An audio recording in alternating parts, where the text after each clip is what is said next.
Hey everyone, it's Christian here, and through a viewer recommendation that I thought was great about all the terminology that I've talked about with palms, I think it's important that I discuss the terminology.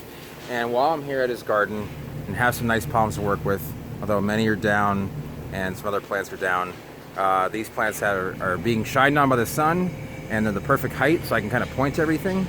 And so these are, this is Dipsis leptochelios, which is also known as the teddy bear palm. And these are actually volunteers, meaning, volunteer is a term meaning, I was going to start with A to Z, but let's just start with whatever goes first. So volunteer is a seedling or a palm that was, that had germinated on its own from the main tree without any help from just from help of Mother Nature, not any man-made help. So this happens often with plants that do well in a given climate. So for example, these do pretty well here. So this was actually, I believe one of these seeded at some point, and so, or maybe the old tree, which is no longer here, was taken down due to the power line issue, and I believe it had Ganoderma. These guys down here are volunteers. See these little guys growing here? So that's what I mean when I say volunteer. They just grow up on their own without any help. So they volunteer their themselves, I guess you could say. So let's start from the bottom up. So we have the root system here. It's, when I say it's flared, a trunk flares when the trunk bulges at the bottom. Now it can flare at any point, but the flare usually means at the bottom. If a trunk bulges in the middle, it's called being ventricose, and that means it just usually holds a lot of carbohydrates and energy in that area. Royals will do this. If you look at royals, the middle of the trunk will be bulging, and that's usually where they store a lot of their energy during the dry periods. So these are just trunk rings, and this is just the trunk right here. So if we get up to here, this is the beginning of the crown. The crown will always start where the lowest leaf base is that is still living.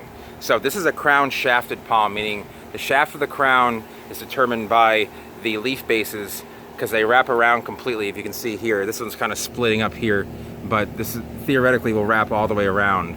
So when a palm is crown shafted, the lowest leaf base will always be kind of like the outer ring of the crown. So when this leaf falls off here, when this frond falls off here, this will come off, and people refer to it as self-cleaning, but really it's just crown shafted. There are some self-cleaning palms that are not crown shafted, and I'll go over to a non-crown shafted palm shortly and discuss a little bit of the differences. So here's the beginning of the crown and the crown shaft of this teddy bear, and right up here, right from this point here to right about here is going to be the meristem. It's going to be inside here. This is where the growing point right here. This is where the growing point is, inside the palm. This is the most vulnerable and most important part of the palm. You can cut away the trunks down here and everything, nothing will happen, or you couldn't get fungus. But if this part gets damaged, this is where all the magic happens. So when a spear is getting blown, when the middle of the palm is getting blown apart and whatnot, and things start breaking off inside here, this is where it's kind of like the neck of like your neck. You need your neck. Your neck breaks. You're in bad shape. So this is the important part, one of the most important parts of the plant for the sake of growth.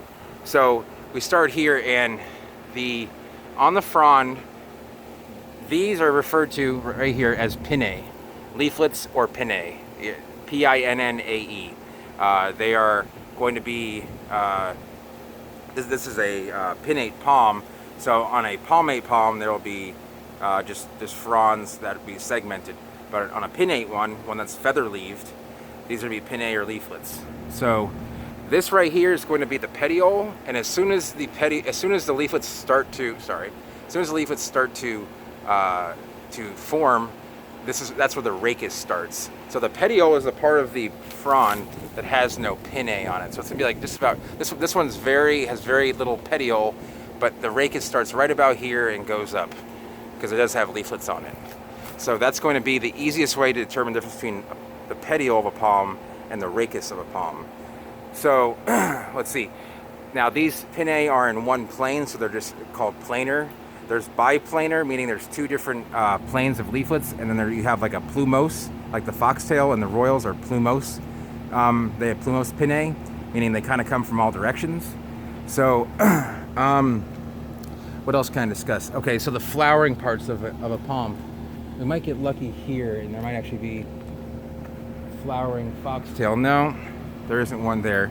But let me pause here. Let me go to a flowering plant here. We'll go to actually a non-crown shafted flowering palm. I'll be right back. Just like that, we're back. This is still a crown shafted palm, although bottle palms are actually pseudo crown shafted, but won't get into that right now. But so this is, if we go up here, you can see that there's new, see this little spike coming out. That is the peduncular bract. It'll open, and then an inflorescence will come out, and then inflorescence will get pollinated, and then you'll get seeds, and that's the seed bract. And on palms that are monoecious, meaning they have both male, monoecious means they have both male and female flowers. Dioecious means they have only male or female. That, for example, examples of dioecious palms are Bismarcks, Phoenix, some Livistonas, a couple other, off the top of my head I can't really think right now, but most palms are actually monoecious, so they will produce their own seed. So the peduncular bract is this right here. It'll open, it'll unfurl, and will create an inflorescence, and that will be pollinated, and then you'll get seed. There's some pretty killer mosquitoes out here. So we're gonna go to a palm that has no crown shaft. Now you can see this is Phoenix robelinii, the pygmy date, and you can see here that the petiole is actually more existent because the leaflets don't start until right about there. So the petiole is all the armed area.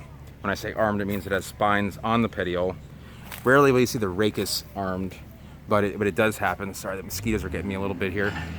So you can see there is no real crown shaft here. The leaves the fronds kind of just join together in the middle of the crown. And when an old leaf falls off or falls down, it is not self-cleaning. So these do require some maintenance. So let's see what else we can talk about here. The root base. Now some palms are going to have what I call it a root boss, where it's kind of like the brain of the roots to determine where the roots go, how they form, where they flare out to, and you kind of get like that happening right above ground here. A lot of Phoenix have it. So pygmy dates over here, and then you have it with, this is a regular date right here, and this whole mound is basically one big root boss. And this happens often with date palms, with true dates, Phoenix dactylifera, and they do take up a lot of space. So keep that in mind when you are planting those. So if we go here, this Butea, try and talk over the chainsaw, but this Butea has a very long petiole, and it's slightly armed, so be careful. When you're not sure if, I think I might have sprained my thumb pretty badly here, but I'll use my pinky. So there is some arming on this petiole, so be careful when you see something that may not look armed. Just double check, because Buteas are armed, and this was in some shade, so they're actually the most dangerous ones because the spines kind of are more lax, but they kind of get a little bit longer, and they'll stick you harder. So just be careful about that. So this is the petiole right here, and then right when these leaflets start, that's where the rachis starts. So these are recurving leaflets. You can see they curve in. The crown of this palm was kind of blown to the south, so if you could look at it from back this way, you can see that it's kind of leaning to one side. And this is Alligoptera related to Butea, and the petiole here is quite long, and that's pretty typical of this plant, even when it's in full sun, even though this one is in some shade. And this is a clumping palm. You can see it has many heads to it. When it's clumping, it means that many different heads come from the same base, and you can make a clumping palm just by planting a bunch of seeds, or they can naturally form. So this one forms it naturally. There might be a couple of plants in there from multiple seeds, but all right. So in a palmate palm, you'll just have the fronds, and the segmentation is where the frond will split into little leaflets here, and they can actually split again in half, like a little, right like that, and then they also split up there, as you can see. And this is the crown of a Copernicia hospita, and you can see there's no crown shaft there, but it is heavily armed, And most people don't know, but the reason they call it hospita is because it's very hospitable to small vermin. So, you know, they think it's for some other reason, but it's actually because it's very easy for rats and stuff to crawl in there.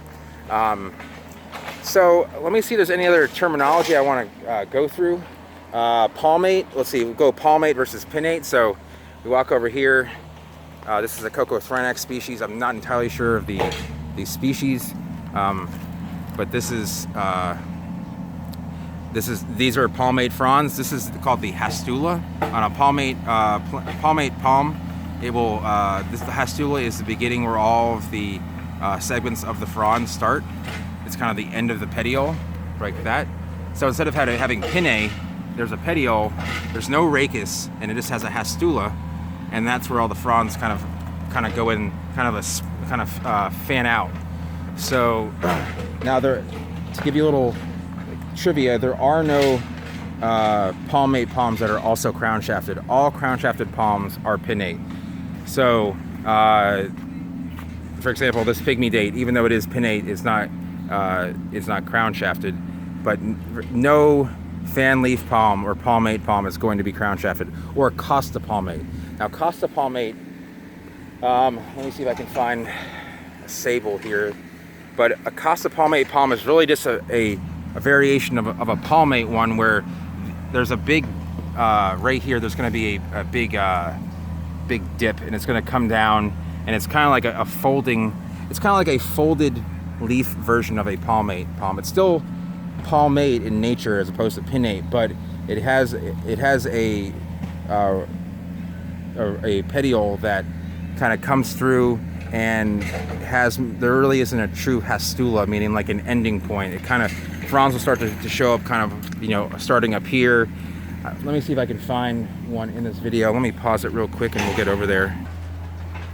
Okay, hopefully the lighting is decent here. I'm going to zoom in a little bit. So this is where the costa palmate, sables are almost all are costa palmate, and here you can see where that petiole reaches the frond there, and you can see that the leaves are kind of coming out while it kind of tapers to the end. So there is no hastula on a costa palmate palm, but it is right where that ends. There's a big fold here. You can see the middle, so it's almost like it's praying. The leaves are praying, and that's typical of sables and a lot of other coryphoid palms in the coryphoid family. I go through all the genera, but I could just riddle them off, but it's really not going to help out. You know, it's either easily forgotten, so it's something you better learned in a textbook, I guess you could say. So this sable here is getting dug, and you can see the crown there. It did pretty well, although I'm a little bit nervous because it probably rocked a little bit during the hurricane, and these mosquitoes are getting bad. Sorry about the movement here of the camera, but so there's a segmentation on. Let's zoom back out. Or zoom back, yeah, out.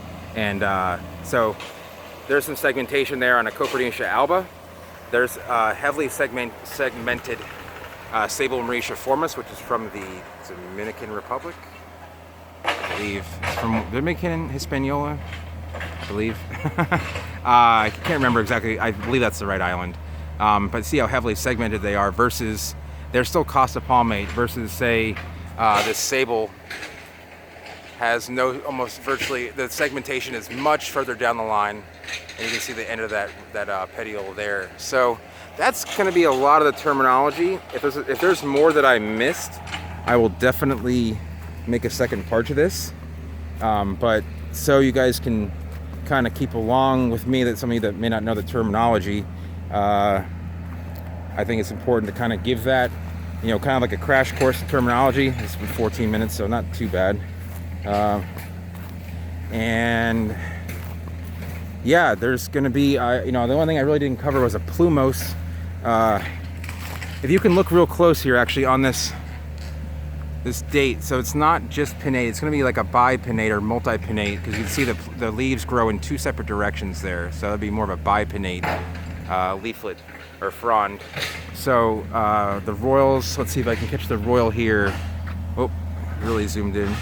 But see how those are plumose. They have pinnae going in all directions, although that thing's kind of ratty right now from the wind.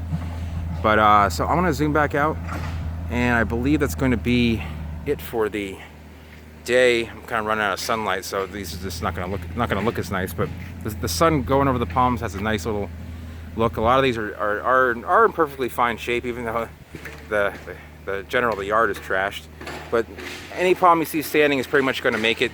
That's the upside. You got a little bit of damage there in the siding there on the roof. But hope this video was useful.